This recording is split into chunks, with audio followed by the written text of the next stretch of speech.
విజయవాడలో ground floor మునిగిన వారికి 25,000 రూపాయలు, ఫస్ట్ ఇతర ఫ్లోర్లు మునిగిన వారికి 10,000 రూపాయల చొప్పున సాయం చేస్తామని వెల్లడించారు. కిరాణా షాపులు, ఇతర చిన్న దుకాణాలు మునిగిన వారికి 25,000 రూపాయలు ఇస్తామన్నారు. రాష్ట్రంలోని ఇతర ప్రాంతాల్లో ఇళ్లలోకి నీళ్లు వచ్చిన వారికి 10,000 రూపాయల చొప్పున ఆర్థిక సాయం చేస్తామని తెలిపారు.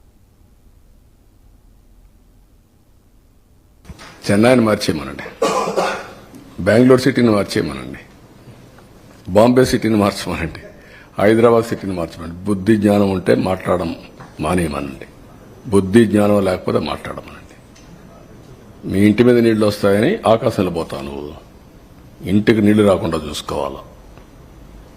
ఊరికే మర్యాద చెప్తే మర్యాద కూడా లేదు వీళ్లకు.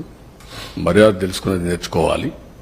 ఇంకొకసారి మాట్లాడితే ఆ నాలుగులు తాళాలు వేయాల్సి వస్తుంది. వాట్ నాన్ సెన్స్, ఏంటి తమాషగా ఉంది. ఇన్నింటి వాస్తవాలు లెక్క పెట్టుకుంటూ రాజకీయం కోసం అసహ్యమైన రాజకీయాలు చేస్తారా మీరు? కక్కుర్తి రాజకీయాలు పడతారా మీరు? మాట్లాడేవాళ్ళు లేరని మీ ఇష్ట ప్రకారం మాట్లాడతారా? విషం కక్కుతారా? ఎందుకంటే విషం కక్కడం? విశాఖపట్నం ఉదేమైంది? నేను పులివెందుల్లో పెడితే ఏమవుతుంది? తిరుపతికి ఫ్లడ్ రాలేదా? ఏ సిటీ సేఫ్? ఏ సిటీ సేఫ్? నెల్లూరు రాలా? What are you talking? Krishna Godavari ఎక్కడుంది? రాజమండ్రి ఎక్కడున్నాయి? కర్నూలు ఎక్కడుంది? మోస్ట్ అప్పర్ రీచ్లో ఉండే కర్నూలు ఏమైంది? కర్నూలు కొట్టుకుని పోయే పరిస్థితి లేదా? బుద్ధి జ్ఞానం ఉండాలి మాట్లాడాలంటే. మీరు చేసిన ఏదో పనులకి మాటలో చెప్పాలంటే నేల మీద ముక్కు పెట్టి రాసుకోవాలి. మీరు తప్పుడు పనులు చేసి కొంచెం పాలిష్డ్గా మాట్లాడుతున్నాం. పాలిష్డ్గా మాట్లాడితే వాళ్ళకి ఎక్కదు. ఎక్కని వాళ్ళకి ఏం చేయాలో కూడా చేసి చూపించాల్సిన అవసరం ఉంది. అదే జరుగుతుంది రేపు. మొన్న చూశారు మీరు, అక్కడ పోతే వీళ్ళని ఏం చేశారు. అదే జరగాలి రాష్ట్రంలో. కనీసం దిగారంటే మీరు నీళ్లలో.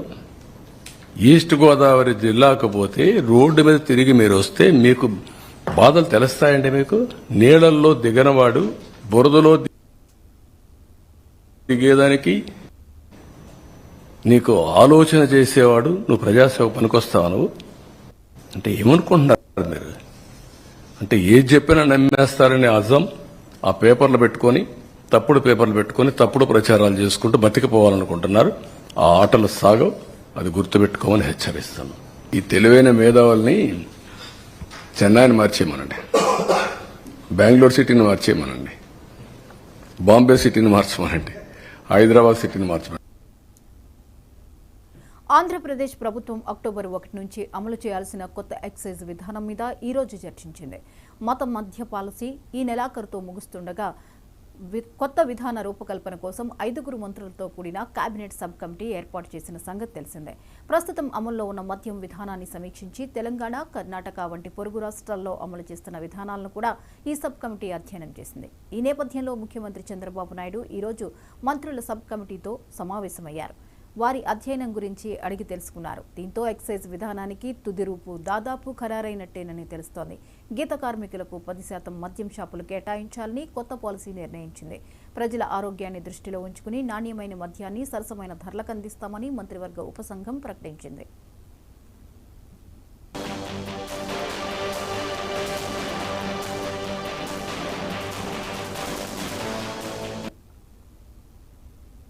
వరద బాధితులకు చేయూతనిచ్చేందుకు దాతలు ముందుకొస్తున్నారు.